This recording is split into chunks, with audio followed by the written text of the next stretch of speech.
Monsters are everywhere in the Bible, and some are even human. Scholars are learning what bestial and depraved characters can reveal about ancient authors and cultural attitudes. What is a monster? For most Americans, this word sparks images of haunted houses and horror movies, scary creations, neither human nor animal, and usually evil. But it can be helpful to think about monsters beyond these knee-jerk images. Ever since the 1990s, humanities scholars have been paying close attention to monstrous bodies in literature, characters whose appearance challenges common ideas about what's normal. Biblical scholars like me have followed in their footsteps. The Bible is full of monsters, even if they're not Frankenstein or Bigfoot, and these characters can teach important lessons about ancient authors, texts, and cultures. Monster-like characters, even human ones, can convey ideas about what's considered normal and good or deviant, disturbing, and evil. Sometimes, monsters' bodies are depicted in ways that reflect racist or sexist stereotypes about us versus them. Literary theorist Jack Halberstam, for example,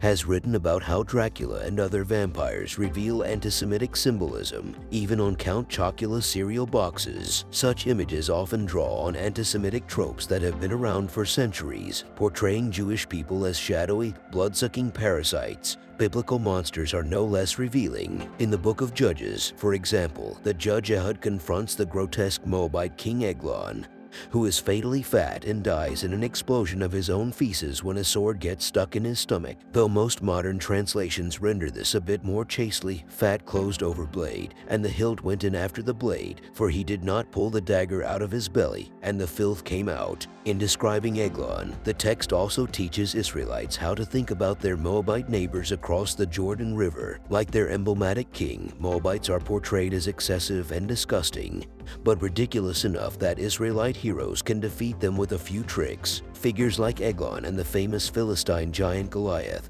who battles the future King David, offer opportunities for biblical authors to subtly instruct readers about other groups of people that the authors consider threatening or inferior. But the Bible sometimes draws a relatable human character and then inserts twists, playing with the audience's expectations. In my own recent work, I have suggested that this is exactly what's going on with the book of Job. In this mostly poetic book of the Bible, the Satan claims that Job acts righteously only because he is prosperous and healthy. God grants permission for the fiend to test Job by causing his children to be killed, his livestock to be stolen, and his body to break out in painful boils. Job is then approached by 3 friends who insist that he must have done something to prompt this apparent punishment. He spends the rest of the book debating with them about the cause of his torment. The book is full of monsters and already a familiar topic in monster studies. In chapters 40-41, God boasts about 2 super animals that he has created, called Leviathan and Behemoth. A mysterious, possibly maritime monster called Rahab appears twice. Both Job and his friends refer to vague nighttime visions that terrify them. And of course there's another monster, too. Job's test is instigated by the Satan. Later in history, this figure became the archfiend of Jewish